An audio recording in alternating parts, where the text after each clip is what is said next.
Hello everyone, your welcome to our YouTube channel Gopal Sharma show. यहाँ पे दोस्तों दिल्ली यूनिवर्सिटी के ऐसे जितने भी स्टूडेंट हैं या कोई अगर एक ऐसा स्टूडेंट जो एक साथ में 2 कोर्स परस्यू कर रहा है, तो उन सभी स्टूडेंट के लिए दोस्तों ये मोस्ट इम्पोर्टेंट जो है वीडियो रहने वाली है। क्योंकि इस वीडियो में आप सभी के लिए कुछ ऐसे इम्पोर्टेंट पॉइंट्स हैं जो कि आपको ध्यान में रखना होगा। क्योंकि दोस्तों अगर आपने एक बार में 2 डिग्री एक साथ कर ली तो आपके क्या बेनिफिट्स हो सकते हैं, क्या नुकसान हो सकते हैं, उसके बारे में आपको पता होना चाहिए ताकि आगे चल के आपको कोई प्रॉब्लम ना होए। तो इसी के बारे में जो इस वीडियो में बात करेंगे। अगर आप चैनल पर फर्स्ट टाइम विजिट करें तो चैनल को ज़रूर सब्सक्राइब कर देना। यहाँ पर आप सबसे पहले नोटिफिकेशन देख लीजिए। दिल्ली यूनिवर्सिटी के ऑफिशियल वेबसाइट पर जो है इसका नोटिफिकेशन देखने को मिल जाएगा। और इस नोटिफिकेशन में साफ कहा गया है कि दिल्ली यूनिवर्सिटी से आप एक साथ में कोई भी 2 कोर्स कर सकते हैं। बस कंडीशन ये है कि एक कोर्स जो है वो रेगुलर मोड में होना चाहिए और जो दूसरा कोर्स है वो आपका डिस्टेंस मोड में होना चाहिए। ये यहाँ पे आपको देखने को मिल जाएगा। 1 is regular and difference is unregular. यहाँ पे आप देख सकते हैं। तो यहाँ पे आप एक बार में जो है 2 कोर्स कर सकते हैं जो कि रेगुलर हो और एक डिस्टेंस मोड में होना चाहिए। और यहाँ पे आपको कुछ ऐसे conditions and terms and conditions आपको बताए गए हैं। अगर आप एक बार में 2 कोर्स जो है परस्यू कर रहे हैं या कोई भी 2 कोर्स कर रहे हैं तो उसके बारे में यहाँ पे आपको जो है कंडीशंस आपको बताई गई हैं। तो दोस्तों यहाँ पे जो टर्म्स एंड कंडीशंस है उसको देख लेते हैं। सबसे पहला पॉइंट में आप सभी से ये कहा जा रहा है कि ऐसे जितने भी स्टूडेंट हैं जो किसी डिग्री में इनरोल्ड है या किसी यूनिवर्सिटी में कोई भी प्रोग्राम कर रहे हैं, परस्यू कर रहे हैं, तो यहाँ पे आप सभी लोग एक साथ में 2 डिग्री जो है कर सकते हैं, जो कि एक रेगुलर हो और एक आपका डिस्टेंस मोड में हो। लेकिन यहाँ पे ये आप कर सकते हैं, लेकिन यहाँ पे आप एक चीज़ नहीं कर सकते, वो है कि आप किसी भी सेम कोर्स में जो है या सेम प्रोग्राम में आप एडमिशन नहीं ले सकते। जैसे अगर आप बीकॉम ऑनर्स और बीकॉम प्रोग्राम में एडमिशन लेना चाहें, बीकॉम पास में अगर आप एडमिशन लेना चाहें तो ये आप कोर्स एक साथ में दोनों कोर्स नहीं कर सकते हैं। इसका यहाँ पे आपको ध्यान रखना होगा। लेकिन अगर यहाँ पे आप जैसे बीए प्रोग्राम है या फिर बीए ऑनर्स है तो इनमें कोई भी कोर्स करना चाहें तो आप कर सकते हैं, या फिर बीए के साथ चाहे आपका बीबीए है या बीबीई है, कोई भी आप करना चाहें या आप कर सकते हैं। लेकिन यहाँ पे आपको एक चीज़ ध्यान रखना होगा। यहाँ पे साफ कहा गया कि अगर आप एसओएल से अगर आप बीकॉम ऑनर्स कर रहे हो और रेगुलर से अगर आप बीबीए का कोर्स या बीएमएस का कोर्स कर रहे हो तो आपको जो है एसओएल में बताना होगा कि मेरा सेकंड कोर्स रेगुलर जो मोड है इसमें चल रहा है। या फिर अगर आप रेगुलर के स्टूडेंट हो और आप एसओएल से कोई कोर्स करना चाहते हो तो आपको अपने जो रेगुलर कॉलेज के प्रिंसिपल्स हैं उनसे आपको जो है कांटेक्ट करना होगा कि आपका जो अनदर कोर्स है, ये वाला कोर्स आप सेकंड कोर्स डिस्टेंस मोड में कर रहे हैं, तो आपको जो है इन्फॉर्म करना होगा। जो सेकंड पॉइंट है, सेकंड पॉइंट में दोस्तों आपसे ये कहा जा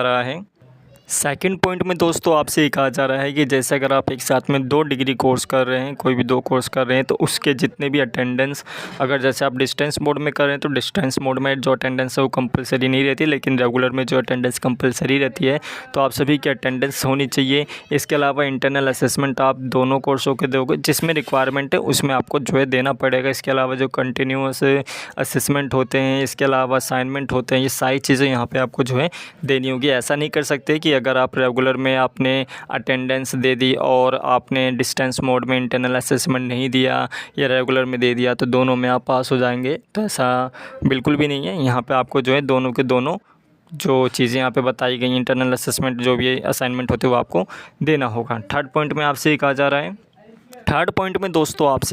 रहा है कि ऐसे जितने भी स्टूडेंट हैं जो कोर्स करेंगे एक साथ में 2 कोर्स, उनको यहाँ पे जो आपके 2 सब्जेक्ट होते हैं वो सेम नहीं होना चाहिए। फॉर एग्ज़ाम्पल दोस्तों, जैसे अगर यहाँ पे आपको जो एग्ज़ाम्पल्स भी देखने को मिलेंगे, जैसे यहाँ पे मैं आपको एग्ज़ाम्पल दिखा देता हूँ। जैसे यहाँ पे बताया गया है कि अगर आपने एसओएल में एडमिशन लिया है यूजी कोर्स में, तो यहाँ पर आपको जो आपका एबिलिटी एनहेंसमेंट कोर्स है, एईसी कोर्स है, इसमें आपका ईवीएस जो है कंपलसरी रहता है।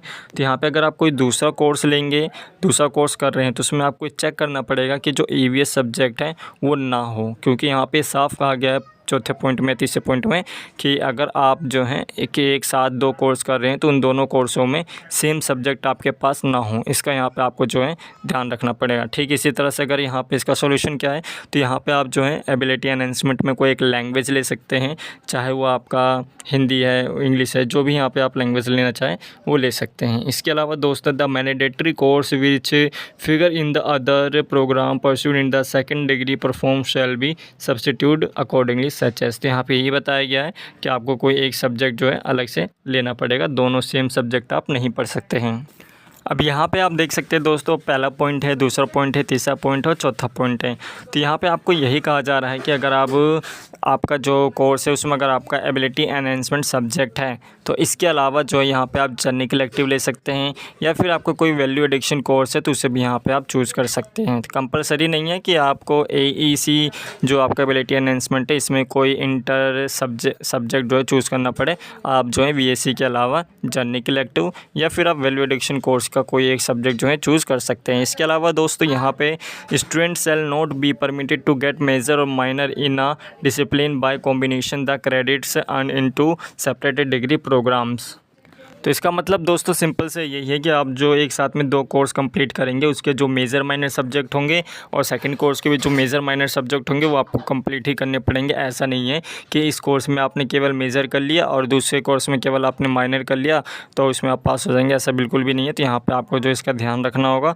और जो इसका 4th पॉइंट था इसमें ये बताया गया है कि जो आप 2 कोर्स परस्यू करेंगे उसमें जो रिसर्च वर्क रहेगा आपका दोनों कोर्सों में वो डिफरेंट होना चाहिए। ऐसा नहीं है कि आपने पहले वाले कोर्स में जो रिसर्च वर्क किया वो आप सेकंड जो कोर्स होगा उसमें भी आप सेम करें, दोनों के दोनों डिफरेंट होने चाहिए।